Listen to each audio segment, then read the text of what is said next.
민트 오디오북.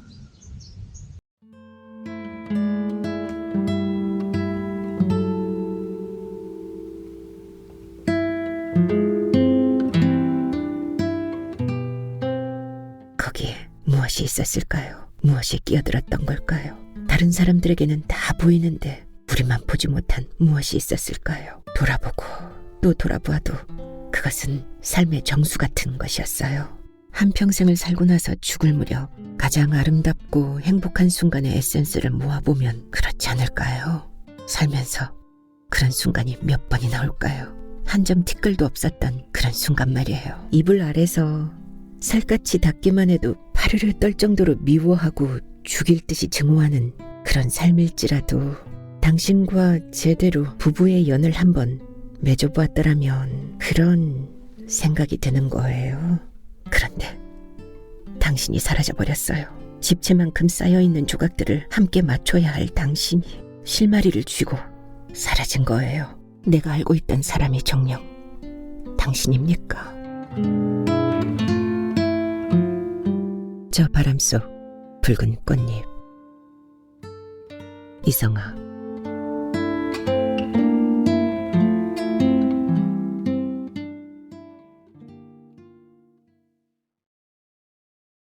행복한 사랑은 없다. 그러나 이것이 우리 둘의 사랑이다. 루이 아라공. 바람이 부네요. 비가 올 것 같아요. 어떻게 아느냐고요? 참, 내가 그걸 모르겠어요. 예전에 산에 살 땐 산등성이 숲 우둥지가 흔들리는 것만 보고도 비가 올 걸 알았죠. 비가 오려고 하면 어느새 물기를 머금어 한결 부드러워지거든요. 살랑거리는 게 바닷속 해초가 물살에 흔들리는 것처럼 보이지요. 그러나 무엇보다도 내 몸이 그걸 먼저 알아차렸어요. 몸속 깊은 곳에서부터 습기가 올라오면 대책 없이 담벼락에 기대앉아 작은 빗방울 하나가 이마에 떨어지는 순간까지 기다렸으니까요. 누가 몰래 귀띔이라도 해준 것처럼 말이죠. 자고 있을 때도 그래요. 한두 방울 빗방울이 듣기만 해도 잠이 깨죠. 누워서 귀를 기울이다가 그에 일어나서 밖으로 나가 확인을 하지 않으면 잠을 이루지 못하죠. 확인을 해도 못 자는 건 마찬가지지만요. 끝내 하늘이 으둥그러지기 시작하네요. 하늘이란 게 머리에 뭘 이고 있을 리도 없는데 요 며칠 내내 무겁게 내려앉으려고만 하고 뭘 잘못 먹은 것처럼 마른 장마를 쳐대더니 마침내 해산이라도 하듯이 음산한 기운이 퍼지고 있어요. 수평선이 지워지고 있네요. 세상 만물 중에 가장 슬픈 것이 하늘과 바다 아닐까요? 천지가 개벽을 해도 만날 수 없는 것이 하늘과 바다일 텐데 천지 만물 중에 가장 닮아 있는 것이 하늘과 바다잖아요.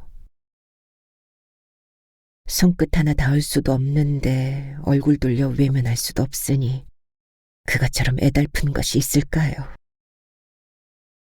저렇게 구름 한 개 피워올리며 자기들을 가로막고 있는 수평선을 지운다는 건 슬픈 그것들이 만나고 있음이겠죠. 안타까움이 극에 달한 것이겠죠. 이 바람은 하늘과 바다의 애절하고 숨가쁜 호흡이고 숨결일 거예요. 이질적인 것이 저렇듯 스며들어 무언가를 만들어내는 걸 보면 사람이나 자연이나 다르지 않다는 생각이 들어요. 하긴 사람도 자연이로군요. 어쩌면 오늘 태풍이 올지도 모르겠어요. 그건 또 어떻게 아느냐고요? 그런 예지력도 생겼느냐고요? 그랬다면 기상대에서 저를 모셔갔겠죠. 사실 뉴스에서 들었어요. 오전에 마을에 내려갔다 왔어요. 그저께 맞춰놓은 시루떡이 오전배로 도착하기로 되어 있었거든요. 오는 길에 슈퍼에도 들렀죠. 술이랑 과일, 명태포랑 양초. 그리고 당신 좋아하는 약과도 샀어요. 거기에서 뉴스를 봤어요. 슈퍼에 오래된 텔레비전이 걸려 있잖아요. 손잡이를 잡고 돌리는 로터리식 텔레비전 말이에요. 언젠가 당신이 스포츠 중계를 보려고 그걸 돌리다가 쑥 빠졌던 거 기억하죠? 당신은 당황하고 미안해서 어쩔 줄 몰라 하는데 할머니는 별일도 아니란 듯이 무표정하게 다시 쑥 집어넣었잖아요. 뉴스 말미에 일기예보를 하더군요. 필리핀 해역에서 만들어진 거라는데 중심기압이 900이 넘는 중형급이라고 했어요. 태풍 예보는 어제부터 있었나 봐요. 라디오가 고장나는 바람에 제가 모르고 있었던 거죠. 오후에는 주의보도 내릴 것 같아요. 떡을 하루만 늦게 맞췄어도 낭패를 볼 뻔했지 뭐예요. 지금쯤 태풍은 진로를 결정했을까요? 그때만 해도 진로가 불확실하다고 했거든요. 하긴 태풍의 목적지는 언제나 북쪽이죠. 문제는 어떤 길을 거쳐 어떻게 갈 것이냐겠죠.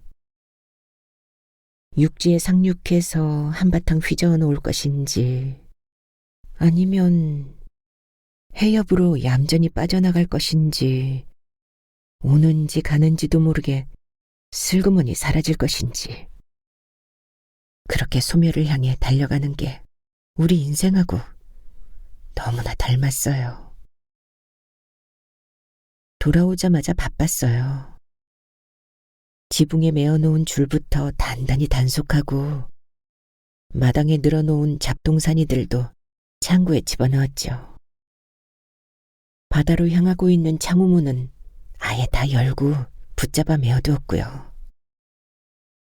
고추대도 뽑아서 눕히고 검은 비닐을 덮어서 대나무로 박았어요. 바람한테는 엎드리고 숙이는 것밖에 방법이 없으니까요. 그래도 안 되면 그땐 어쩔 수 없는 일이지만요. 하지만 섬으로 돌아온 첫 해에 태풍을 맞이하게 될지는 몰랐어요.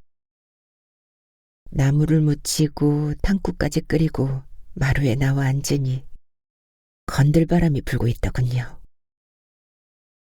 단단하게 다져진 마당에서는 흙먼지가 분가루처럼 날리고 잔가지에 매달린 이파리들도 가늘게 떨고 있었죠.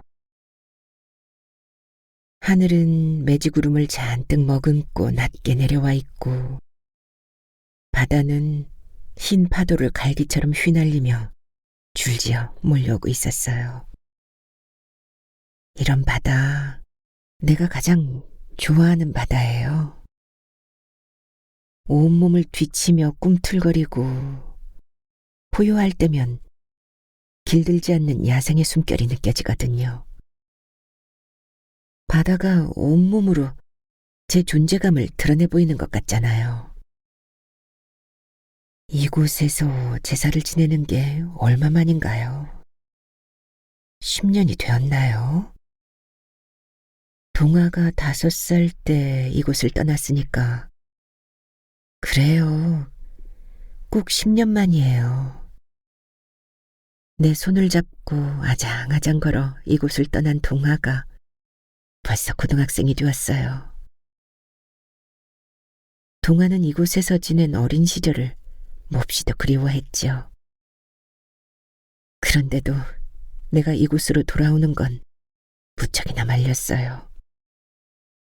공부를 잘해서 반강제로 뽑혀가지 않았다면 아마 절대로 기숙사가 있는 학교에 가지 않았을 거예요.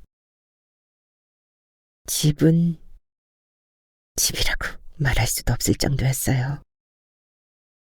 10년이나 돌보지 않았으니 당연하죠. 외형이나마 유지하고 있는 게 오히려 신기한 일이죠. 도착하자마자 바로 걷어붙이고 일을 시작했어요. 잠잘 곳이 없어서도 아니고 밥을 끓여 먹지 못해서도 아니었어요. 집수리에 마음이 조급한 것도 아니었고요. 목적은 오직 하나. 자꾸만 떠오르는 잡념들을 물리치기 위해서였죠.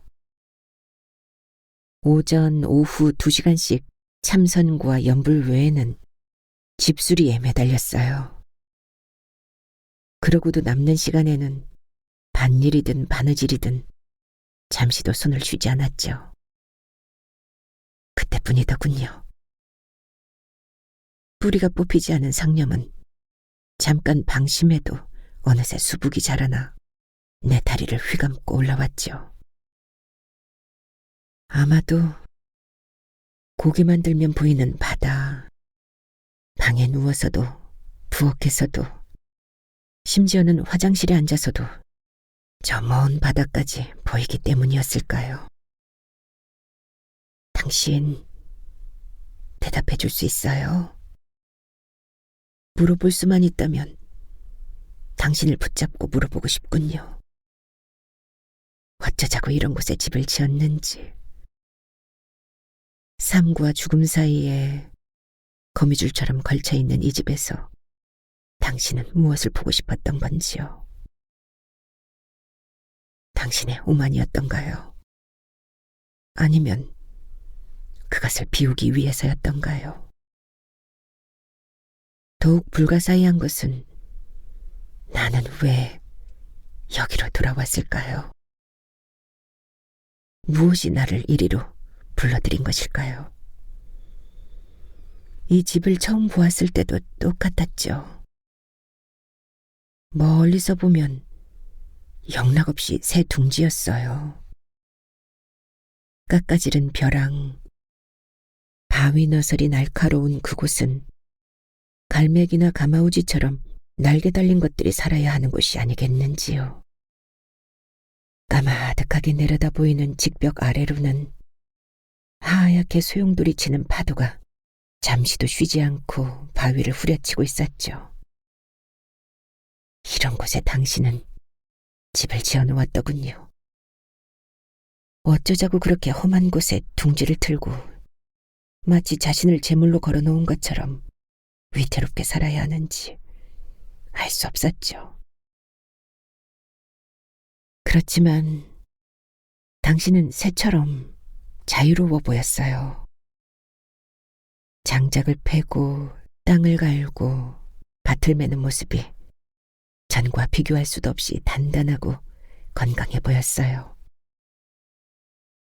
옷이 흠뻑 젖도록 땀을 흘리고 있어도 전혀 힘들어 보이지 않더군요. 구름 위를 걷는 것처럼 가벼웠죠.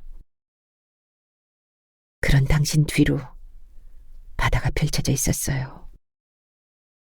그늘 아래 앉아 책을 읽을 때도, 평상에서 밥을 먹고 누워 쉴 때도, 곡괭이나 호미를 들고 밭일을 할 때도 바다는 당신의 배경이 되어주었죠.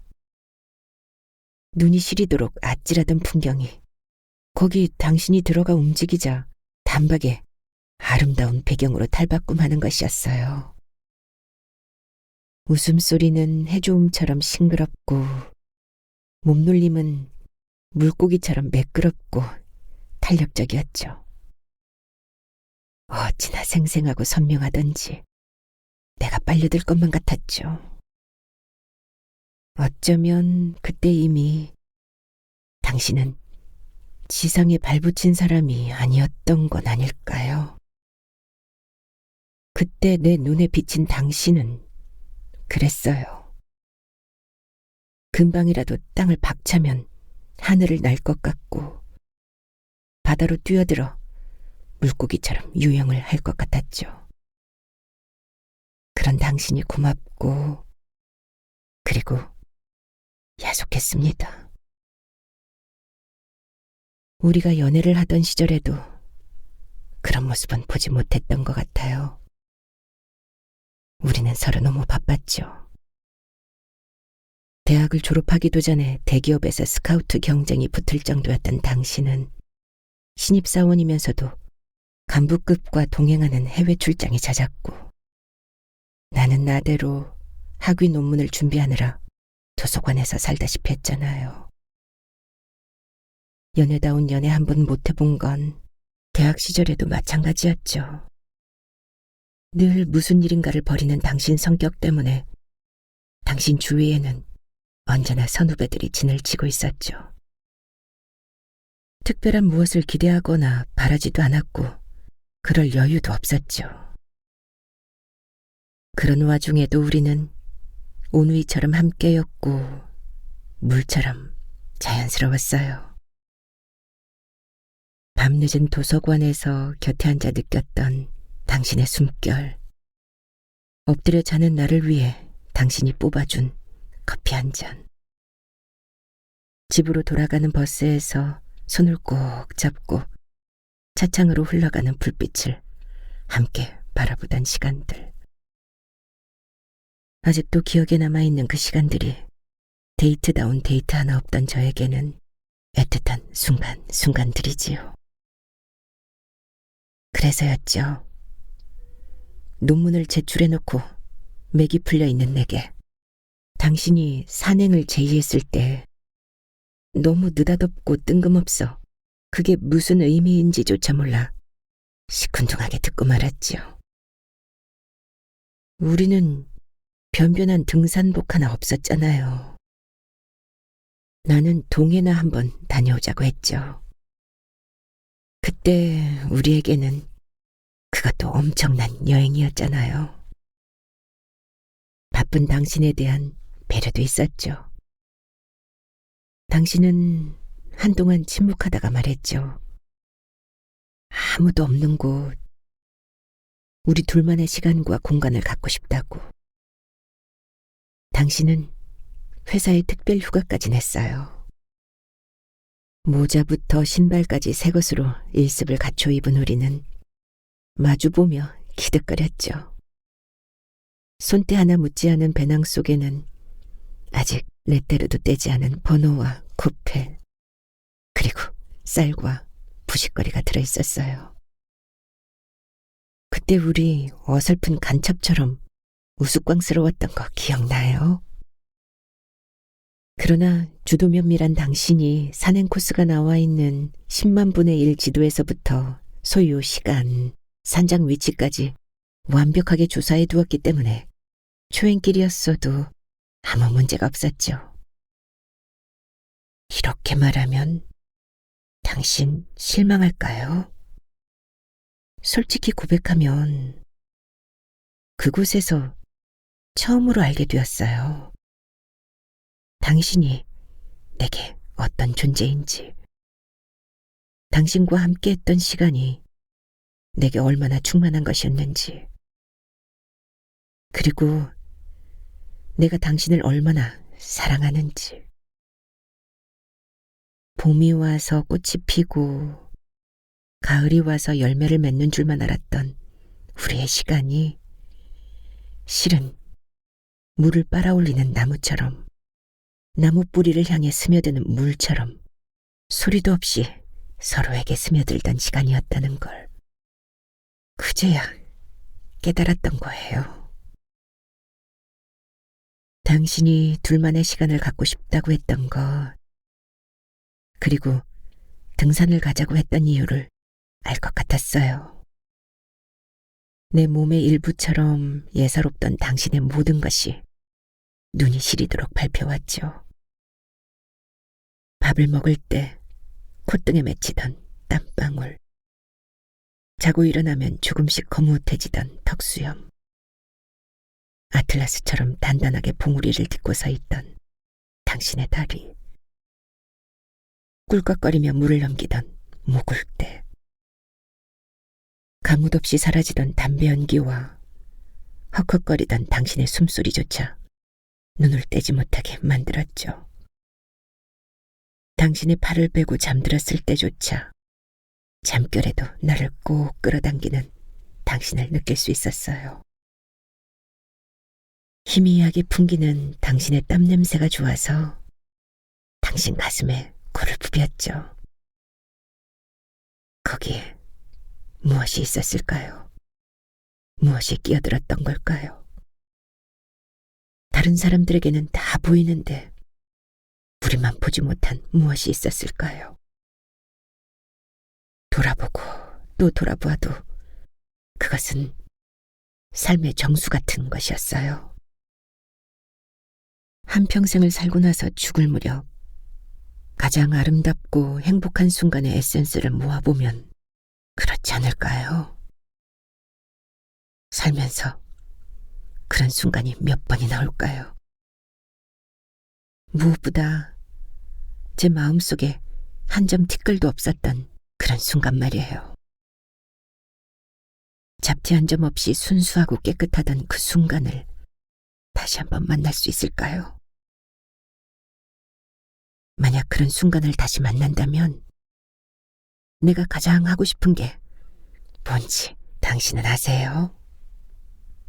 어린아이처럼 맑고 순수한 그 순간, 그런 순간을 다시 한번 맞을 수 있다면, 그럴 수만 있다면 업장 소멸, 죽음에 들게 해달라는 것, 내가 서원하고 또 서원하는 것이 있다면 오직 그것이랍니다. 그러니 알겠더군요. 그때 우리 머리 위에 들이우고 있던 그림자가 무엇이었는지, 그것이 어느 경계에 걸쳐 있었는지 말입니다. 당신은 나한테 꼼짝 말고 앉아서 기다리라고 했죠. 땀을 뻘뻘 흘리며 쌀을 씻어오고 찌개 끓일 준비를 하는 당신을 바라보는데 가슴이 뻐근했죠. 뜨겁고 뭉클한 덩어리가 목울대를 압박했어요. 전 생애의 이유가 거기 있는 것 같았죠. 그것은 벌꿀처럼 달콤하면서도 목젖이 아리도록 통증이 느껴지는 그런 것이었어요. 나도 모르게 당신 이름을 불렀어요. 번호에 불을 붙이려고 준비하던 당신이 고개를 돌려 나를 쳐다보았어요. 말주변도 없고 덤덤하던 나는 당신에게 사랑한다는 말 한 번 제대로 한 적이 없었죠. 당신 어깨에 기대고 있는 내 귀에 당신이 사랑해 하며 숨결을 불어넣으면 나는 진저리를 치며 당신 가슴을 때리고 당신은 어처구니 없는 표정으로 웃기만 했잖아요. 별스럽게 사랑한다는 말이 필요 없다고 생각했던 것 같아요. 그런데 그 순간 생각보다는 말이 맺히고 고여있던 것들이 풀려나오듯이 흘러나왔죠. 마음 깊이 당신을 사랑해. 당신은 하얗게 웃었어요. 마치 그럴 줄 알고 있었다는 듯이. 당신 등 뒤로 노을이 붉었죠. 제 얼굴도 붉게 달아올랐을 거예요. 가끔, 아주 가끔 그런 공상을 해봐요. 그날의 사고만 아니었다면 우리는 어떤 모습으로 살고 있을까요? 당신은 대기업의 중역짐이 되어 쌀 한 가마가 얼마인지, 버스비가 얼마인지, 조깃대가 알을 슬러 올라오는지, 바람은 왜 자꾸만 불어대는지, 백일홍이 피는지 지는지는 모르지만 달러 환율 변동 추이나 나스닥 지수가 급락하는 이유, 알래스카산 랍스터를 공수하는 식당과 VIP 회원들만을 위한 룸사롱에 대해서는 잘 알고 있을 거예요. 자꾸만 나오는 배와 콜레스테롤 수치 때문에 정기 검진을 받지만 운동할 시간은 없고, 공부를 제대로 마쳤다면 대학 강단에 서 있을 나나 커가는 아이들과 대화할 시간도 늘 부족하다고 여기겠죠. 나나 당신이나 불평을 늘어놓거나 서로를 긁는 성격이 아니니까 사랑이 권태로, 권태가 무관심으로 변해도 모르고 살았을 거예요. 하지만 또 모를 일이긴 해요. 여자들에게 인기가 많은 당신이었으니 중후한 중년의 매력을 풍기는 당신에게 젊고 예쁜 아가씨가 나타나고, 모질지 못한 당신은 자기도 모르게 삶을 뿌리째 흔드는 불륜에 빠졌을지도. 나요? 나처럼 덤덤한 사람이 늦바람이 나면 더 무섭다는 거 모르죠? 당신은 내게 무릎 꿇고 용서를 빌지 모르지만 나는 남편이고 자식이고 다 버리고 야반도주를 할지도 몰라요. 우스운가요? 하지만 이만큼 살다 보니 세상에 일어나지 못할 일은 아무것도 없다는 생각이 드는걸요. 갑자기 웃음이 터지네요. 어이없는 생각이 떠올랐거든요. 한 번도 해본 적 없는 생각이었는데 갑자기 왜 이런 생각이 떠오르는 걸까요? 뭐냐고요? 말하려니 부끄럽네요. 중년을 넘긴 나이에 새삼 부끄러울 게 뭔가 싶기도 하지만 다 버리고 비웠다고 생각했는데 아직도 이런 미련이 남아있다는 게 부끄럽네요. 하지만 이미 떠오른 생각 말하지 못할 것도 없죠. 그래요. 이불 아래서 살갗이 닿기만 해도 파르르 떨 정도로 미워하고 죽일 듯이 증오하는 그런 삶일지라도 당신과 제대로 부부의 연을 한번 맺어보았더라면 그런 생각이 드는 거예요. 그토록 모진 삶을 살고도 이런 생각이 끼어들다니. 어쩔 수 없이 나도 아녀자인가 봐요. 사고라고 그랬어요. 한순간의 사고로 삶이 통째로 뒤흔들리는 걸 젊은 나는 한 번도 상상해보지 않았죠. 평범하게만 살아온 내게 그런 순간이 기다리고 있으리라고는 상상도 못할 나이였으니까요. 사람들은 쉽고 간단하게 말했어요. 불의의 사고였다고. 한눈을 팔다가 전봇대에 이마를 찢는 것 같은, 돌부리에 치여 넘어지거나 계단에서 미끄러지는 것 같은, 버스가 전복하고 달리던 기차가 탈선하고 비행기가 추락하고 여객선이 침몰하는 것 같은 그런 사고라고 말이죠. 흔한 일이죠. 너무 흔해서 감정에 굳은 살이 박혀버릴 정도죠. 그러나 왜? 알아요. 숱한 사람들이 그래서 고통받고 있다는 걸요. 어리석은 질문으로 자학하느니 그런 자신을 인정하고 받아들이고 거기에서 다시 시작해야 한다는 것도 알고 있어요. 하지만 말이에요. 머리로는 100번도 더 인정하고 받아들여도 몸이 따라주지 않을 때는 어떻게 해야 하나요? 머리를 따라야 하나요? 가슴을 따라야 하나요?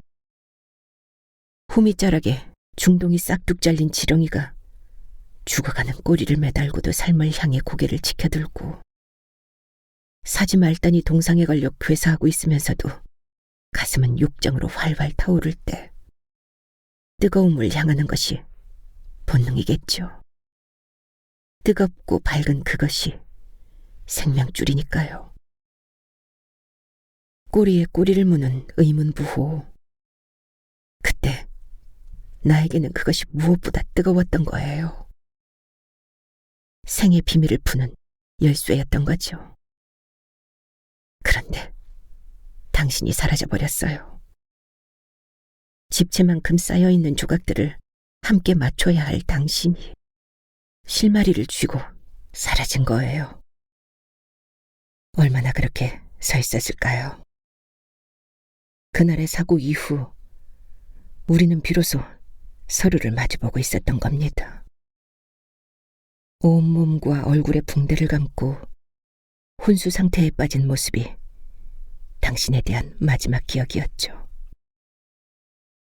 의식이 돌아온 당신이 나와의 면회를 거부하더니 끝내 사라져버렸으니까요. 아, 당신. 내가 알고 있던 사람이 정녕 당신입니까? 자꾸만 곁눈질로 훔쳐보게 만들던 서늘한 콧날과 대리석같이 반듯하던 이마, 제 귓불을 잘근잘근 씹고 혀를 탐하던 당신입니까? 내가 쓰다듬고 어루만지던 당신은 어디로 갔는지요? 눈썹은 흔적도 없고 눈과 코와 입이 녹아내려 완전히 사라진 얼굴 앞에서 내가 흔들리지 않을 수 있었던 건 눈동자 때문이었죠. 알아볼 수도 없이 변해버린 당신 얼굴에서 나는 탐욕스럽게 예전의 흔적을 찾았고 마침내 찾아냈는데 그것이 눈동자였어요. 참혹하게 일그러진 얼굴과 달리 두 눈은 그윽하게 빛나고 있었죠. 전보다 훨씬 맑고 깊어진 두 눈은 말하고 있었어요. 당신은 불행하지 않다고. 그 눈에서 눈물이 주르륵 흘러내렸습니다. 그제야 나는 두 손을 모아 합장하고 고개를 숙였죠. 석고처럼 굳어있던 당신은 그런 나를 와락 끌어안았어요. 그리고 오열하기 시작했죠. 그 눈물의 의미는 무엇이었을까요? 머리를 깎고 승복을 입고 나타난 나에 대한 동정이었던가요? 지난 세월에 대한 동안이었나요? 당신 집을 둘러보면서 조금 섬뜩했습니다. 10년 세월을 떨어져 있는 동안 나는 비구니가 되고 당신은 어느 종파에 속한 것도 계를 받은 것도 아니지만 부처님을 모신 작은 도량을 꾸미고 있었다니 말이죠. 그러니 우리가 부처님이 내려다보는 법당에서 몸을 섞은 것을 부처님은 나무라지 않으셨을 겁니다. 법당을 둘러보다가 우리는 누가 먼저랄 것도 없이 무릎을 꿇었죠. 삼배를 하고 참선에 들었습니다. 눈을 떴을 때는 문 창호지가 발그레하게 물들어 있었죠. 옆에서 나를 물끄러미 바라보고 있던 당신은 내 방석을 돌려 마주 앉았죠. 그리고 떨리는 손으로 조심스럽게 가사의 구름을 풀었습니다.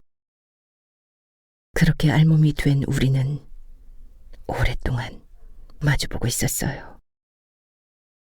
눈이 부신 듯 당신이 눈을 감았죠. 그런 당신에게 내가 다가갔습니다. 가슴이며 배, 허벅지까지 그날의 흔적이 고스란히 남아있는 그곳을 나는 부처님을 모시듯 정성을 다해 애무했습니다. 당신은 다시 눈물을 흘렸죠. 그날의 섹스를 뭐라고 말할 수 있을까요? 머리를 깎아도 그 어떤 본문이나 경전으로도 두엄더미를 뒹구는 고행으로도 싸늘하기만 하던 몸이었습니다. 온몸을 태워버리고 싶을 만큼 활활 타오르면서도 불길은 없고 채워도 채워지지 않던 빈 욕망의 항아리 같던 날들이었죠. 지리산 정상에서 끊어졌던 기억이 다시 이어지는 듯했습니다. 그 순간에 고착되어 있던 삶의 수레바퀴가 꾸릉하며 다시 굴러가는 듯, 퍼즐에 잃어버린 조각 하나를 다시 찾은 듯, 싸늘하게 얼어있던 몸에 다시 피돌기가 시작되는 듯했죠. 10년 동안 봉인되어 있던 몸이 그렇게 달뜰 줄 몰랐습니다. 내 몸이 그토록 쾌락에 겨우할 줄은 몰랐습니다. 당신 혀가 스치는 곳, 손가락이 스치는 곳이 모두 마치 성수를 부은 것처럼 뜨거웠지요.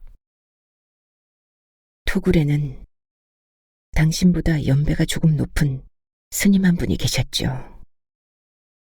후두암에 걸린 후 자신의 절마저 도반에게 넘겨주고 당신 거처로 들어오신 분이었죠. 수술을 하지 않으면 1년을 넘기지 못할 거라고 했다는데 당신과 함께 산 지 3년째라고 했어요. 어린아이 같은 분이었어요. 죽음을 앞두고 있어서 그럴 수 있었던 걸까요? 오늘이든 내일이든 훌쩍 이승을 떠날 수 있다는 마음가짐이 그렇게 천진하게 만들어준 걸까요? 그동안 이런저런 화두를 붙잡고 정진해 보았지만 그거 다 소용없습디다. 제일 좋은 화두가 뭔지 아요? 죽음이요. 그것도 자기의 죽음. 목에다가 시퍼런 칼을 겨누고 따라다니는 그놈. 그놈을 친구 삼아 정진을 하니까 눈앞이 환해. 그러니까 그대들 너무 서둘지 마소. 도를 닦겠다고 고행을 하고 금욕을 하고 그러들 말라고. 그냥 해피하게 살아요. 그러다가 죽을 때 되면 그때 가서 죽음하고 한바탕 뒹굴라고. 그러면 된단 게. 스님을 보고 있으면 그냥 자연이구나 싶었죠. 바람이 불면 흔들리고 비가 오면 젖고 그러다가 누가 짓밟으면 그냥 밟히는 풀이나 나무, 꽃 그런 게 떠올랐어요.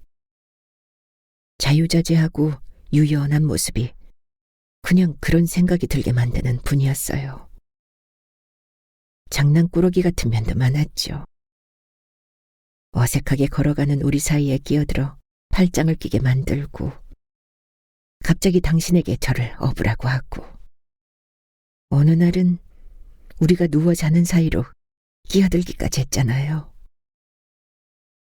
나는 귀신이다, 귀신. 내가 사람으로 보여요. 나는 귀신이란 게. 그런데 나쁜 귀신은 아니고 두 사람을 지켜주는 좋은 귀신이란 말이오. 그런 게 나만 따돌리지 마라. 돌이켜보면 내가 바로 떠나지 못한 건 스님 때문이었던 것 같아요. 세 사람이 함께 지낸 나날은 피안의 시간 같았죠. 우리는 함께 일하고 공양을 하고 참선을 하고 예불을 드렸습니다. 밤에는 당신 품에 안겨 잠이 들었죠. 눈에 보이는 색계의 허무함에 대해서는 경전이 아니라 몸으로 이미 알고 있었지만 그래도 달콤한 건 부정할 수 없었어요. 행복이란 말은 차마 마음속으로도 꺼낼 수 없었죠. 세월의 바람 앞에 온전한 건 아무것도 없다는 것도 이미 알고 있었으니까요. 내일에 대해서도 말하지 않았죠. 예전에 우리가 누구였는지도 중요하지 않았고요.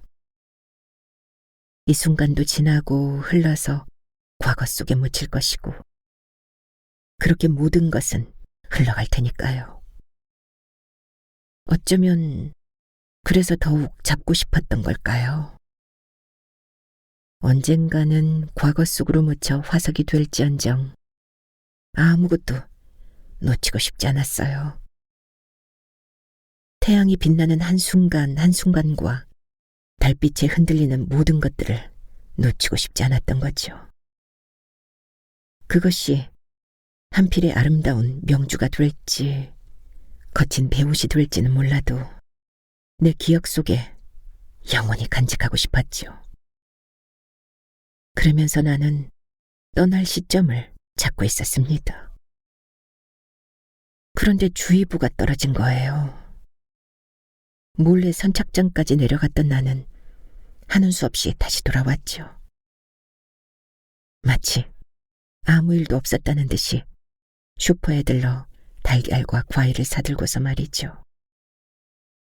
그때도 슈퍼에는 화면이 고르지 않은 그 텔레비전이 걸려 있었어요. 계산을 하는데 태풍 소식을 전하더군요. 화면에 구름 사진이 나왔어요. 동진아의 파란 바다에 하얀 구름이 소용돌이 치고 있는데 가운데가 동그랗게 뚫려 있더군요. 태풍의 눈이었어요. 한동안 그 화면에서 눈을 뗄 수 없었죠. 태풍이 눈을 부릅뜨고 저를 노려보고 있는 것 같았거든요. 바람이 불기 시작했죠. 저녁 무렵부터 불기 시작한 바람은 밤이 깊어갈수록 더욱 거세졌어요. 그런 바람은 처음이었습니다. 정체도 알 수 없는 소리가 밤새도록 들렸죠. 정체불명의 소리는 어둠을 먹고 히드라처럼 자라났죠. 형체를 알 수 없는 괴물들이 날뛰는 것 같았어요. 후직한 뚝딱. 나무까지 부러지는 소리는 차라리 정겨웠죠. 내가 잠을 이루지 못하고 뒤척이는 바람에 당신도 눈을 떴죠.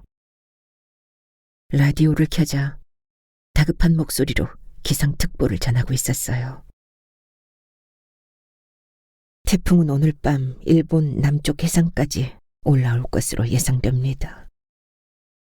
발생 당시에는 소구평이었지만 해수면 온도가 높아 점점 세력이 강해지고 있습니다. 진로는 아직도 매우 유동적입니다. 대한해협을 빠져나갈 경우 피해가 덜하겠지만 우리나라 남해상으로 올라올 경우 최악의 피해가 예상됩니다. 이 시각 현재 먼 바다부터 물결이 점차 높아지고 있으며 전 해상에는 풍랑주의보가 내려진 상태입니다. 우리가 밖으로 나가니 스님이 벌써 나와 있었죠. 큰 손님이 오실라는가 봐. 그러게 말이에요. 지금쯤 어디쯤 오셨다든가. 일본 근처까지 왔답니다. 저런, 구탕도 하시겠군. 비바람이 몰아치는 중에도 당신과 스님은 지붕 위에까지 올라갔죠. 평소에도 바람을 많이 타는 곳이라 무거운 돌로 지붕을 눌러놓았지만 그날은 밧줄을 얼기설기 엮어 그물추처럼 돌멩이를 매달아 놓았죠. 다시 방으로 들어와 방문을 닫았지만 잠금고리가 없는 방문은 금방 왈칵 열리면서 벽에 세차게 부딪혔죠. 문고리를 붙잡고 있으면 누군가 밖에서 잡아당기는 것 같았어요. 손잡이에 굽진 곳을 지렛대 삼아 숟가락을 꽂아 보았지만 그것도 얼마 버티지 못했죠. 나중에 보니 숟가락이 기역자로 휘어 있었죠. 여러 겹의 나일론 줄로 문고리와 옷장 손잡이를 서로 묶어보았지만 나일론 줄마저 늘어나더군요. 결국 굵은 대못을 쳐버렸죠. 그날 밤 나는 당신 품에 안겨서도 한잠도 자지 못했어요. 당신은 가늘게 코를 골더군요. 모든 두려움은 무지에서 오나니 이 공포는 단지 보이지 않는다는 것, 어둠 때문에 생긴 것이라고 연부를 외며 저를 달랬지만 다음날 새벽 눈에 보이는 풍경은 그것조차 저의 분별심일 뿐이라고 조롱하는 것 같았지요. 마치 대대병력의 말발굽이 휩쓸고 간 것처럼 처참한 풍경에 차라리 눈을 감고 싶었습니다. 수평선은 비바람에 지워져 어디가 하늘이고 어디가 바다인지 알 수 없었어요. 그것은 그냥 거대한 괴물이었어요. 라디오에서는 시시각각 다가오고 있는 괴물에 대해 숨가쁘게 전하고 있었죠. 현재 태풍은 강한 세력을 유지한 채 북상하고 있는데요.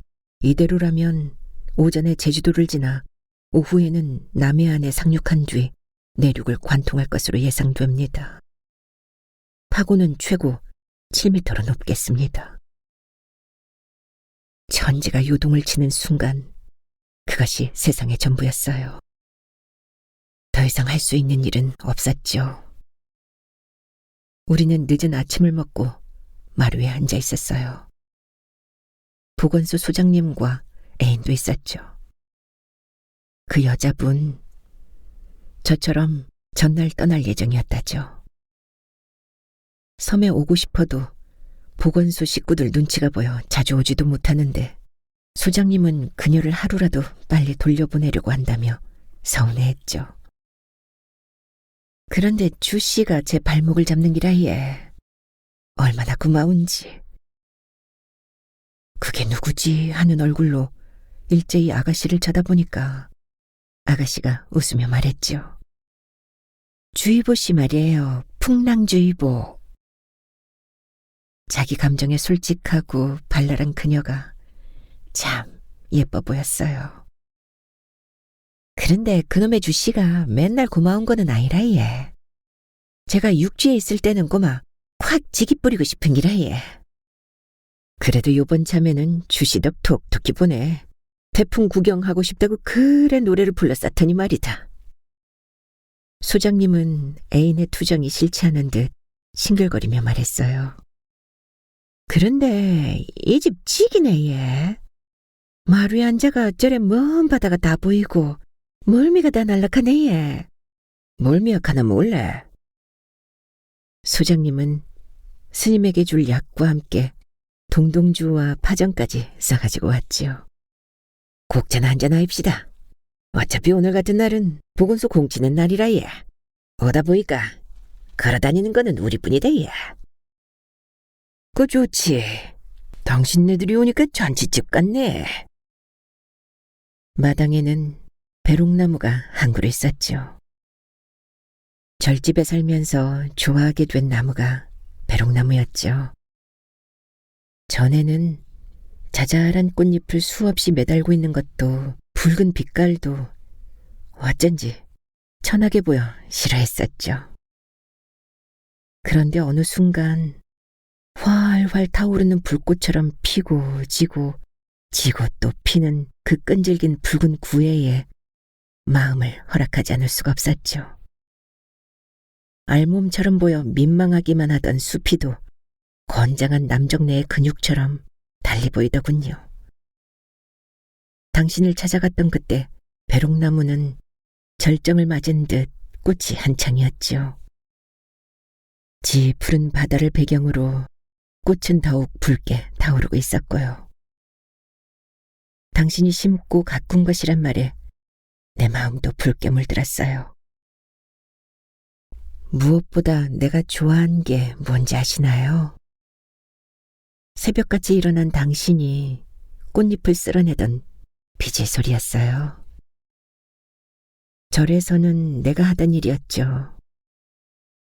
그 소리가 그렇게 아름다운지 몰랐어요. 잠결을 파고드는 빗질 소리와 붉은 꽃잎이 휩쓸리는 영상이 어우러져 마치 내가 한 점 붉은 꽃잎이 되어 개울물을 타고 흘러가는 듯했죠. 당신의 부드러운 손길을 따라서요. 그런데 밤새 그 많던 꽃잎이 하나도 남지 않고 다 떨어져 버렸더군요. 마당에 파인 고랑을 따라 모여있는 붉은 꽃잎이 마지막 유언처럼 보였죠. 동동주 한 병을 비울 즈음 일기예보는 태풍이 제주도를 관통하고 있다고 전했죠. 지금 제주도에는 순간 최대 풍속 초속 52m의 강풍이 불고 있습니다. 강풍과 폭우 때문에 전기와 교통이 끊겨 고립된 곳이 속출하고 있습니다. 섬이 완전히 물에 잠겼습니다. 기자는 물에 빠져 구조 요청이라도 하는 사람처럼 다급한 목소리로 말했어요. 그리고 그게 무슨 신호탄 같았죠. 그때부터 바람은 잠깐 숨 돌릴 틈도 주지 않았어요. 바람은 비닐봉지나 신문지, 나뭇잎이나 풀, 머리카락이나 치맛자락같이 다른 무엇을 통해 제 존재를 증명한다고 생각했었죠. 그런데 그때 내 눈앞에 보이던 것은 바람 그 자체의 형상이었어요. 그것은 분명한 형상을 가진 생명체였어요.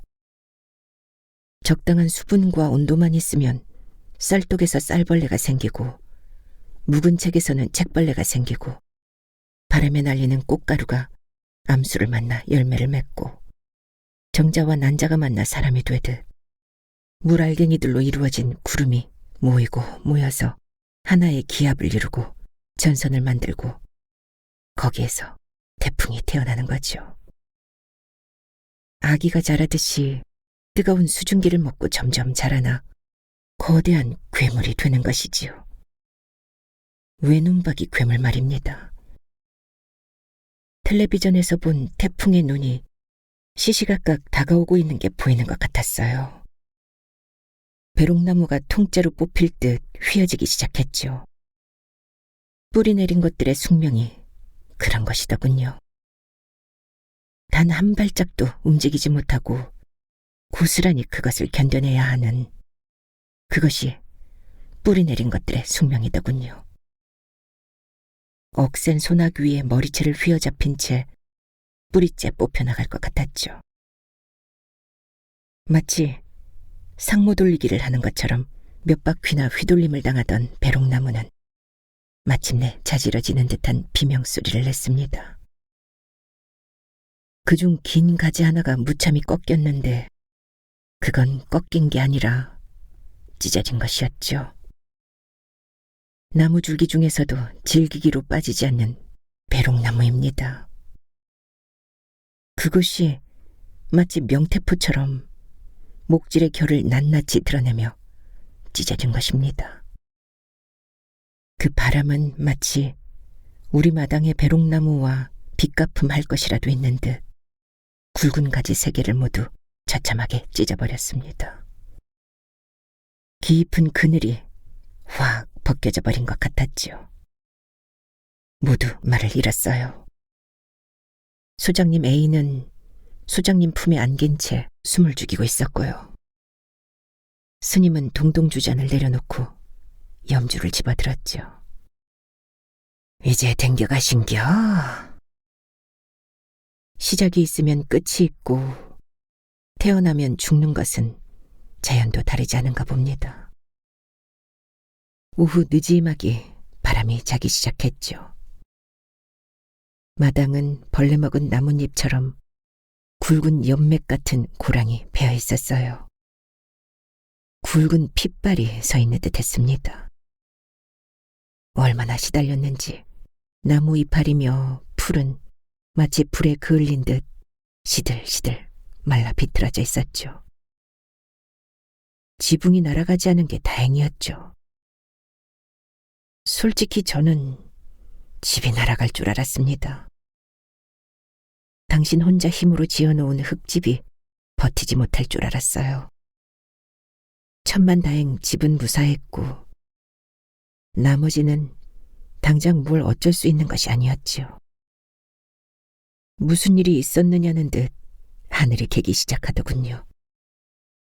바다도 조금씩 푸른색을 회복하고 있었고요. 그분 참 찡하네. 곱게 좀 댕겨가시지. 그러게 말입니다. 완전히 초토화를 시켜놓고 시치미를 뚝 떼네요. 에헤이, 시치미를 떼려면 요렇게 해야 써. 그러면 어디다가 따질 것이야. 참나, 그러고 보니까 당한 사람이 미안해지려고 그러네요. 그나저나 당신이 애지중지 가꾼 배롱나무가 요 꼴이 되어버려서 어쩐디야. 어? 뿌리가 남아있잖아요. 그렇네.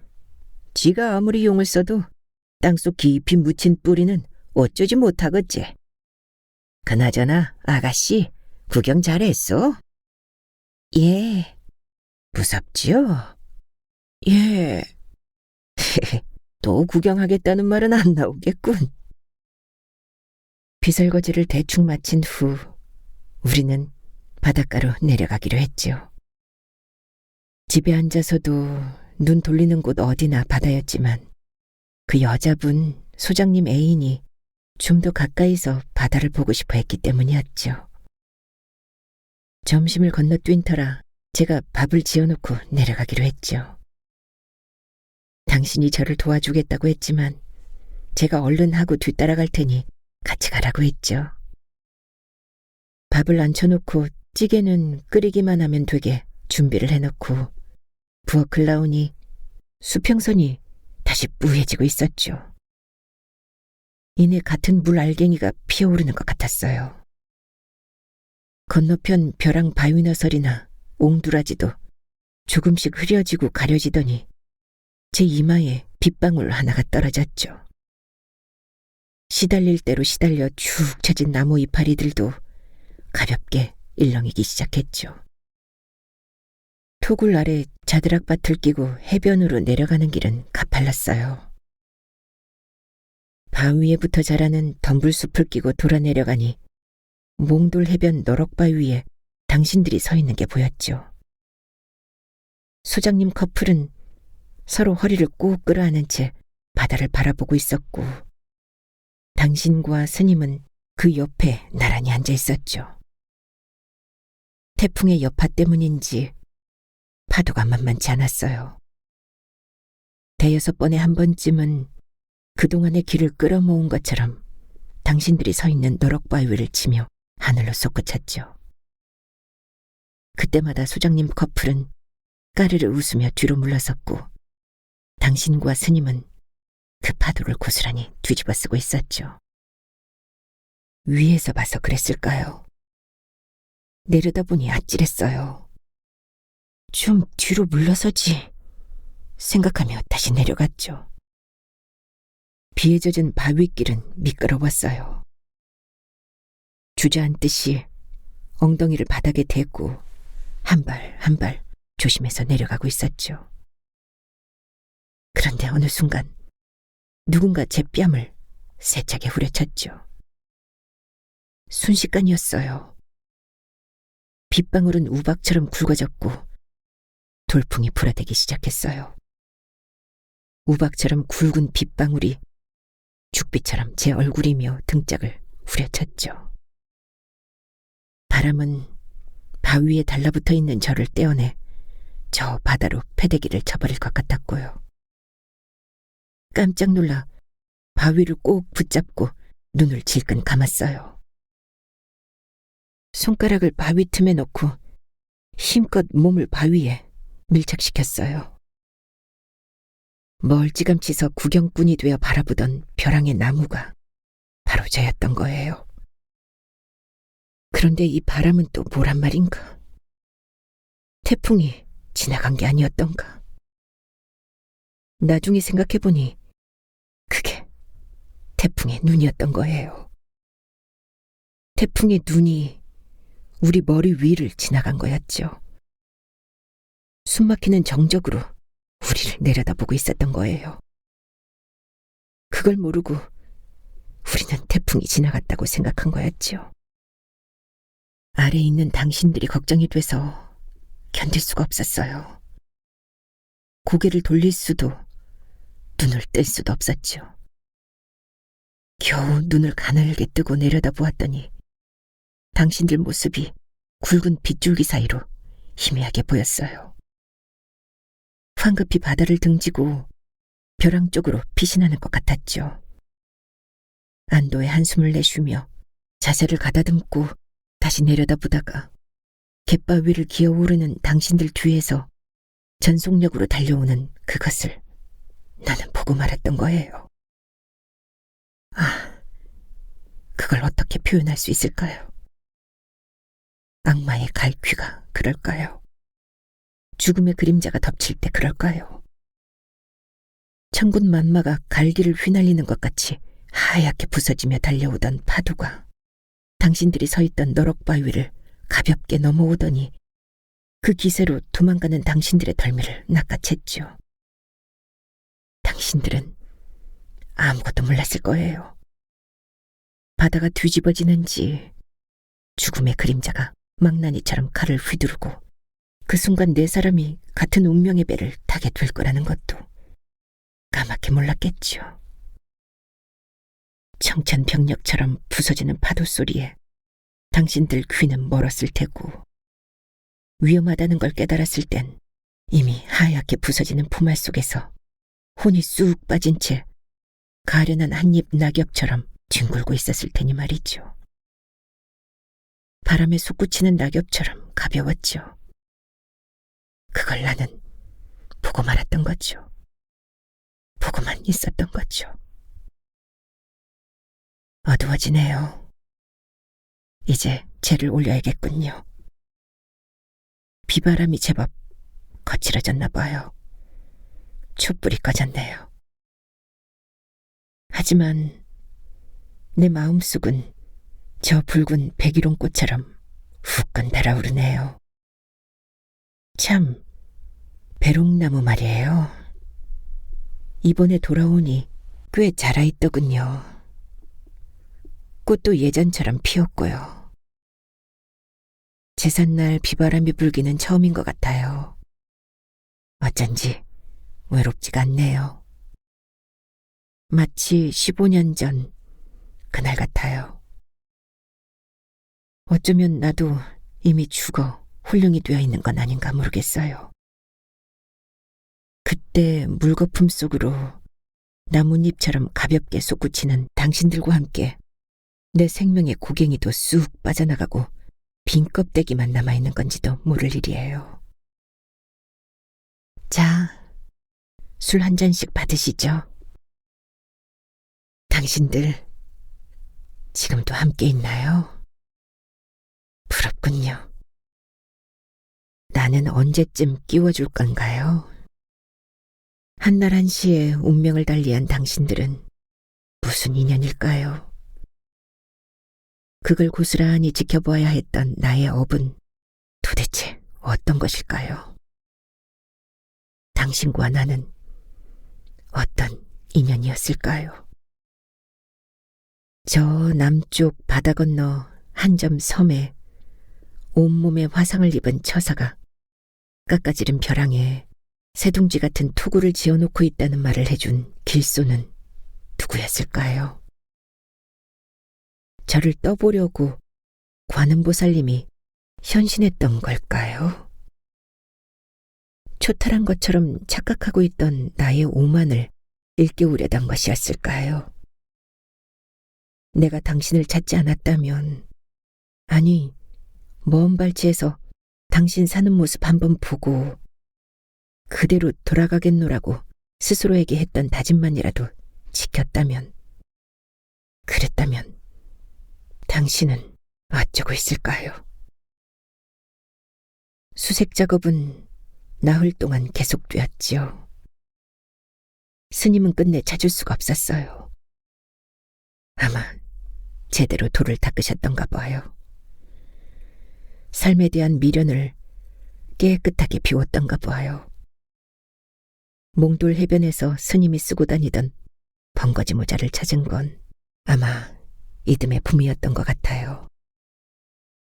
소장님과 애인은 꼭 끌어안은 채 물 위로 떠올랐죠. 소장님이 애인의 머리를 온몸으로 감싸듯이 안고 있었죠.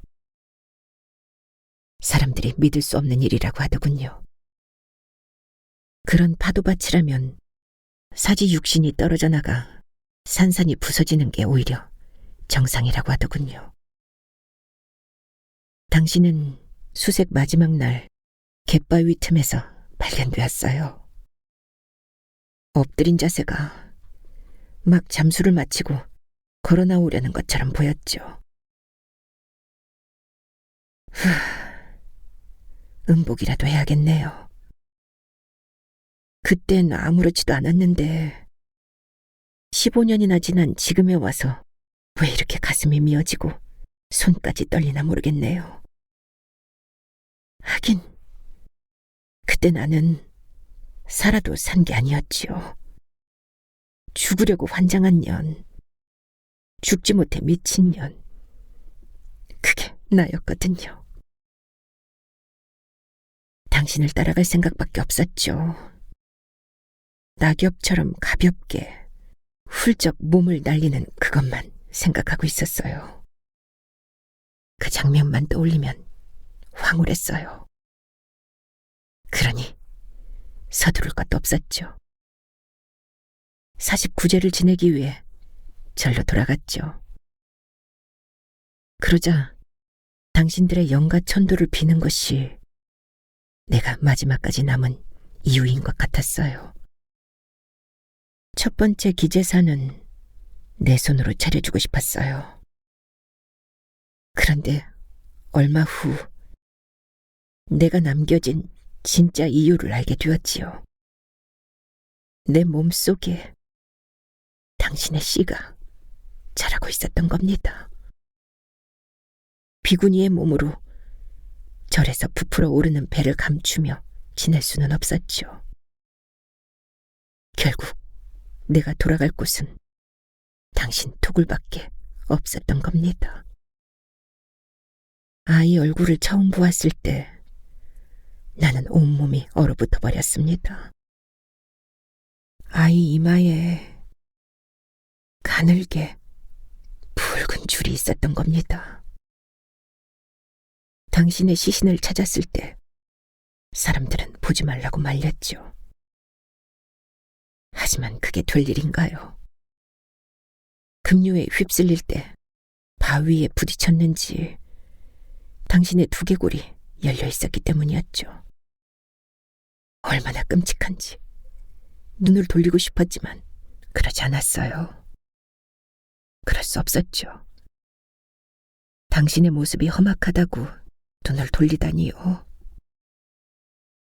나는 어금니를 깨물고 두 눈을 부릅뜨고 더 똑바로 당신의 마지막 모습을 각인시켰죠. 내가 당신을 위해 해줄 수 있는 것이 고작 그것뿐이었으니까요. 아이 이마에 나 있는 붉은 줄, 그것은 바로 당신의 두개골이 날아가 버린 그 부분이었답니다. 그게 무슨 표지일까요? 내 정성이 모자랐나요? 아니면 당신의 애착이 더 컸던 걸까요? 당신, 내가 잊히지 않아 돌아온 것이었나요? 내가 훌쩍 몸을 날려버릴까 봐 나를 붙잡으려고 돌아온 것인가요? 동화가 자라는 것을 지켜보는 것, 그것은 고행 중의 고행이었습니다. 어린 것이 오히려 제 어미를 더 챙기고 걱정하는 것도, 지나치게 속이 깊고 어른스러운 것도, 정이 많고 눈물이 많은 것도, 살갑게 내 품을 파고드는 것도, 커갈수록 바다를 좋아하는 것도 모두 두려웠지요. 학교를 핑계로 무트로 나갔을 때 동화는 아무 이유도 없이 열이 펄펄 끓어올랐죠. 또래 아이들처럼 평범하게 키우는 것, 그게 내 목표였답니다. 썩 잘 된 것 같지는 않아요. 그래도 내가 이곳으로 돌아올 준비를 하던 무렵 동화 이마에 있던 붉은 줄이 희미해지더니 마침내 사라지더군요. 마치 나를 놓아줄 때가 되었다는 듯이 말이죠. 이제는 너무 힘이 드네요. 태풍은 어디쯤 오고 있을까요? 스님 말을 자주 떠올렸어요. 죽음을 화두로 뒹굴었다는 그 말. 당신 떠나고 지금까지 죽음을 화두로 뒹굴었던 세월이었던 것 같아요. 그런데 이제 생각해보면 내가 어리석었나 봐요. 스님은 사는 날까지는 해피하게 살라고 했는데 죽음이라는 화두, 그건 너무 오래 잡고 있을 건 못 되는 것 같아요. 내 몸의 진이 다 빠져버린 것 같아요. 내일은 떠나야지, 모레는 떠나야지. 그렇게 여행 가방을 싸놓고 10년 세월을 보내버린 거죠. 꽃은 웃어도 소리가 없고 새는 울어도 눈물이 없다더니 지금까지 내가 살아온 게 그랬어요. 이제 할 만큼 하지 않았나요? 나도 이제는 가벼워지고 싶은데 이제는 나도 당신 곁으로 가고 싶어요. 그 생각밖에 없어요. 당신 거기 있나요?